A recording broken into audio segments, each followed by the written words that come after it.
Hello friends, मैं वैभव योगिक life coach and आज हम लोग बात करने वाले हैं अनुलोम विलोम प्राणायाम के बारे में।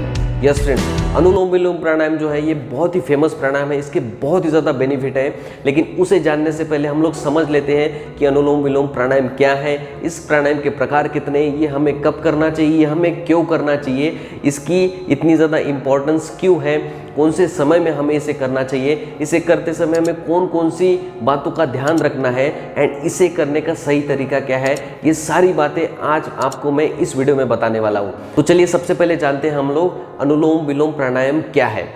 अनुलोम का अर्थ होता है सीधा, विलोम का अर्थ होता है उल्टा। जब भी हम लोग कोई भी एक नोस्ट्रिल से सांस लेते हैं एंड दूसरे नोस्ट्रिल से सांस छोड़ते हैं तब उसे अनुलोम विलोम प्राणायाम कहा जाता है। अब हम लोग जानेंगे अनुलोम विलोम प्राणायाम के कितने प्रकार होते हैं। यस फ्रेंड्स, अनुलोम विलोम प्राणायाम के दो प्रकार होते हैं। एक होता है अनुलोम विलोम चंद्रभेदी प्राणायाम एंड दूसरा होता है अनुलोम विलोम सूर्यभेदी प्राणायाम। तो मोस्टली जो भी योगाचार्य है वो यूज़ करते हैं अनुलोम विलोम चंद्रभेदी प्राणायाम, क्योंकि वो लेफ्ट नोस्ट्रिल से शुरू करते हैं एंड जो लेफ्ट नोस्ट्रिल होती है वो हमारी चंद्र नाड़ी होती है, इसलिए उसे अनुलोम विलोम चंद्रभेदी प्राणायाम कहा जाता है। एंड दूसरा उसका प्रकार है अनुलोम विलोम सूर्यभेदी प्राणायाम। वो सूर्यभेदी इसलिए कहा जाता है क्योंकि हमारी जो राइट नोस्ट्रिल है उसको सूर्य नाड़ी बोला जाता है। ये हमारी चंद्र नाड़ी है एंड ये हमारी सूर्य नाड़ी है। अनुलोम विलोम प्राणायाम की इन सारे प्राणायाम में अपनी एक अलग इंपॉर्टेंस है और सारे प्राणायामों में इसको बहुत ही ज़्यादा पावरफुल प्राणायाम बोला गया है। ऐसा इसे क्यों बोला गया है? हमारे शरीर में 72,000 से भी ज़्यादा नाड़ियाँ हैं एंड उन सारे नाड़ियों को संभालने का काम हमारी चंद्र नाड़ियाँ, हमारी सूर्य नाड़ी करती है। हम लोग जब भी सांस लेते रहते हैं तब केवल हमारी एक ही नोस्ट्रिल चलती है, तो उन दोनों नोस्ट्रिल को बैलेंस करने के लिए अगर किसी एक नोस्ट्रिल की ऊर्जा कम हो जाती है तो हमें दूसरे नोस्ट्रिल से ऊर्जा को बैलेंस करना होता है। इन सारे एनर्जी को बैलेंस करने के लिए हम लोग अनुलोम विलोम प्राणायाम करते हैं, क्योंकि इसमें हम लोग बारी बारी से एक एक नोस्ट्रिल को एक्टिवेट करते हैं। वो जो नाड़ियों में एनर्जी कम जा रही है उन सारे नाड़ियों में एनर्जी भरने का काम हम लोग अनुलोम विलोम प्राणायाम के माध्यम से करते हैं। तो हम लोगों ने देखा कि अनुलोम विलोम प्राणायाम क्या है, अनुलोम विलोम प्राणायाम के कितने प्रकार हैं, अनुलोम विलोम प्राणायाम क्यों इतना इम्पॉर्टेंट है। अब हम लोग बात करने वाले हैं कि अनुलोम विलोम प्राणायाम करते समय हमें कौन कौन सी बातों का ध्यान रखना चाहिए। सबसे पहला पॉइंट हमें ध्यान रखना है कि हमारी पीठ और हमारी गर्दन एकदम सीधी रहे। दूसरी बात का हमें ध्यान रखना है कि जब भी हम लोग सांस ले रहे हैं तब हमारी सांसों की आवाज़ नहीं आनी चाहिए। एंड तीसरा एंड सबसे इम्पोर्टेंट पॉइंट है कि हमारा ध्यान जो है केवल हमारे सांसों पर होना चाहिए। कई लोगों को हमने देखा है कि बहुत सारे लोग अनुलोम विलोम बहुत ज़ोर ज़ोर से करते हैं, ऐसे पीठ को भी बहुत हिलाते हैं, ऐसा एकदम स्टेबल नहीं रहते। आपको एकदम पूरे बॉडी को स्टेबल रखना है, एकदम रिलैक्स होकर बैठना है एंड उसके बाद में ही आपको अनुलोम विलोम प्राणायाम स्टार्ट करना है। जिन्हें हाई बीपी है उन्हें जो है अनुलोम विलोम प्राणायाम लेफ्ट नोस्ट्रिल से स्टार्ट करना चाहिए, यानी कि अनुलोम विलोम चंद्रभेदी प्राणायाम करना चाहिए। एंड जिसका बीपी लो है उसे राइट नोस्ट्रिल से शुरू करना चाहिए, यानी कि अनुलोम विलोम सूर्यभेदी प्राणायाम करना चाहिए। आपको आपकी पर्सनालिटी को देखना है कि आपकी पर्सनालिटी अगर थोड़ी सी डल है या फिर आप ज़्यादा एक्टिव नहीं हो, आपको कुछ काम करने का मन नहीं होता है, केवल आपका शरीर आलस में रहना चाहता है, अगर आपकी इस तरीके की पर्सनालिटी है तो आपको राइट नोस्ट्रिल से शुरू करना चाहिए, यानी कि अनुलोम विलोम सूर्यभेदी प्राणायाम करना चाहिए। एंड आप बहुत ही ज़्यादा हाइपर हो, आपको बहुत ही ज़्यादा स्ट्रेस आता है, बहुत ही ज़्यादा आपको गुस्सा आता है, ऐसे अगर कोई पर्सनालिटी के आपके थ्रेट है तो आपको क्या करना है, आपको लेफ्ट नोस्ट्रिल से शुरू करना है। जैसे कि चंद्रभेदी प्राणायाम के अलग बेनिफिट है, सूर्यभेदी प्राणायाम के अलग बेनिफिट है, वैसे ही अनुलोम विलोम की जो दो प्रकार है तो दोनों के अलग अलग बेनिफिट है। अब हम लोग देखेंगे कि अनुलोम विलोम प्राणायाम करने का सही तरीका क्या है। जब भी हम लोग अनुलोम विलोम प्राणायाम करने के लिए बैठे तो सबसे पहले आपको रिलैक्स कर लेना है, आपकी पीठ गर्दन सीधी रहे, सांस लेते छोड़ते समय आपकी आवाज़ नहीं आनी चाहिए, ठीक है।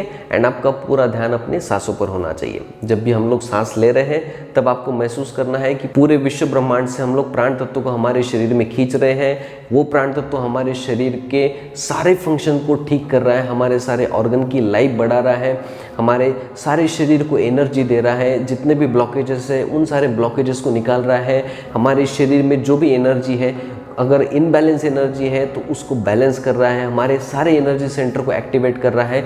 तो जब भी आप सांस ले रहे हैं तब आपको ये भाव रखना है। एंड जब हम लोग सांस छोड़ रहे हैं तब आपको यह भाव रखना है कि हमारे शरीर के जितने भी टॉक्सिन्स है, जो भी निगेटिविटी है, जो भी स्ट्रेस है, जो भी एंजाइटी है, जो भी डर है, वो सारी चीज़ें हमारे शरीर से, हमारे पर्सनालिटी से निकल रही है। अगर इस भाव के साथ में अगर आप अनुलोम विलोम करते हैं तो आपको इसके बहुत ही ज़्यादा बेनिफिट मिलते हैं। तो हम लोगों ने अनुलोम विलोम के सारे पहलुओं को देख लिया है। अब हम लोग स्टार्ट करते हैं अनुलोम विलोम प्राणायाम। ठीक है, तो अनुलोम विलोम प्राणायाम करने के लिए सबसे पहले बात ध्यान में आती है कि हमें कौन से आसन में करना चाहिए।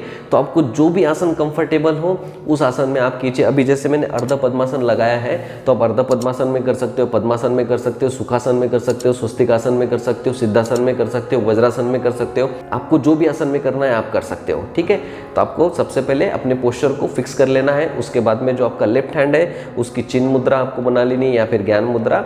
शोल्डर को रिलैक्स रखना है, हमारी पीठ और गर्दन दोनों एकदम सीधी रहे। अगर हम लोग राइट हैंड से करें तो हमें नासाग्र मुद्रा राइट हैंड से बना लेनी है। अगर हम लोग लेफ्ट हैंड से करें तो हमें लेफ्ट हैंड से बना लेनी है। हम लोग दोनों हाथों में से कोई भी हाथों का प्रयोग कर सकते हैं, लेकिन मैं आपको रिकमेंड करूंगा जो भी हाथ आपका ज़्यादा स्ट्रांग है आप उसका प्रयोग कीजिए, क्योंकि अनुलोम विलोम प्राणायाम करते समय अगर आपका कोई एक हाथ दर्द देने लगता है तो आप दूसरे हाथों का भी प्रयोग इसमें कर सकते हैं। ओके, तो चलिए हम लोग स्टार्ट करते हैं। लेफ्ट हैंड की हमारी चिन्ह मुद्रा बन चुकी है।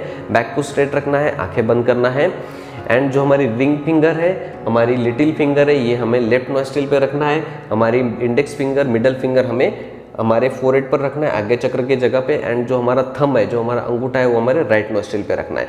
तो चलिए सबसे पहले मैं आपको करके बताता हूँ, आप मेरे साथ साथ में कीजिए। और हम आज जो करेंगे वो काउंटिंग के साथ में करेंगे। ठीक है, तो अभी हम लोग करेंगे अनुलोम विलोम सूर्य भेदी प्राणायाम। ठीक है, तो सबसे पहले आपको लेफ्ट नॉस्ट्रिल को क्लोज कर लेना है एंड 4 काउंट में इनहेल करना है राइट नॉस्ट्रिल से। चलिए स्टार्ट करते हैं। 3 राउंड हम लोग करेंगे।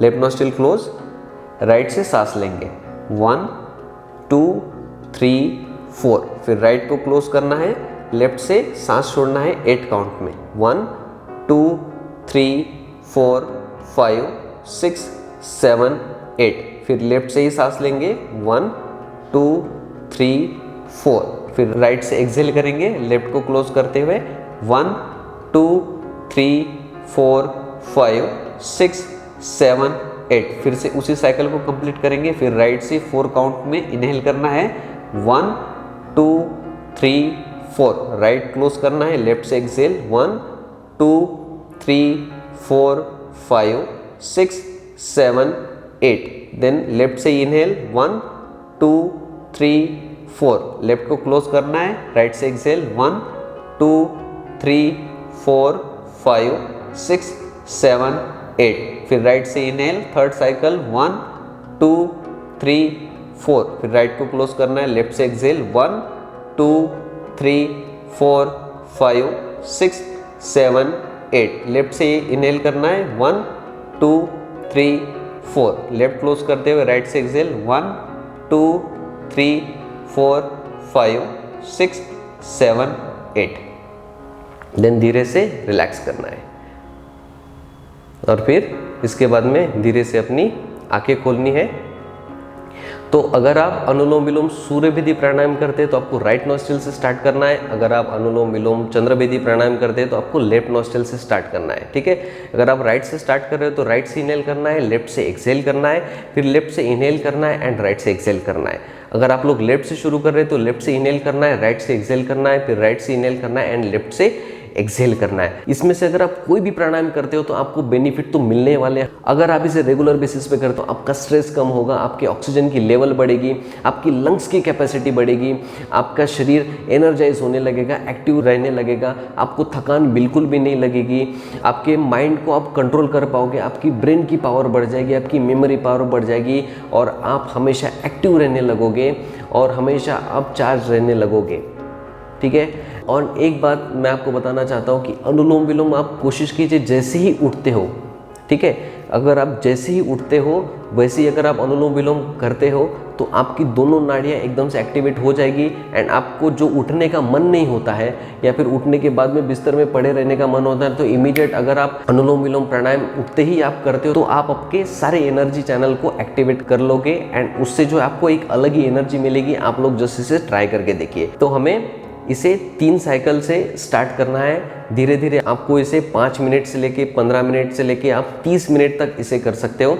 जैसा जैसा आपका अभ्यास हो जाएगा वैसे वैसे आपको इसे धीरे धीरे बढ़ाना है। अगर आप अनुलोम विलोम प्राणायाम रेगुलर बेसिस पे करते हैं तो आपको हेल्थ के बेनिफिट तो मिलने वाले हैं, लेकिन इसके साथ साथ में मैं आपको गारंटी के साथ में बताना चाहता हूँ कि आपकी जो पर्सनालिटी है उसमें भी बहुत सारे चेंजेस आ जाएंगे। क्योंकि अनुलोम विलोम प्राणायाम जो है या कोई भी प्राणायाम जो है हमारे माइंड के लेवल पे काम करता है, हमारे शरीर के ऑक्सीजन के लेवल को बढ़ाता है एंड उसकी वजह से हमारे सारे फंक्शंस ठीक से काम करने लगते हैं। उसकी वजह से हमारी प्रोडक्टिविटी भी बढ़ती है, हम हर काम बहुत ही अच्छे से बहुत ही मन से करने लगते हैं। तो इस वीडियो में हम लोगों ने देखा कि अनुलोम विलोम क्या है, अनुलोम विलोम के कितने प्रकार हैं, अनुलोम विलोम हमें कैसे करना है, अनुलोम विलोम करते समय हमें किन किन बातों का ध्यान रखना चाहिए, अनुलोम विलोम करने का कौन सा समय है। तो आई होप ये वीडियो आपके लिए बहुत ही ज़्यादा यूजफुल होगी। अनुलोम विलोम प्राणायाम से रिलेटेड अगर आपके कोई भी क्वेश्चन हो तो आप मुझे कमेंट बॉक्स में लिखकर बता सकते हैं। इस वीडियो को एंड तक देखने के लिए आपका बहुत बहुत धन्यवाद। Thank you.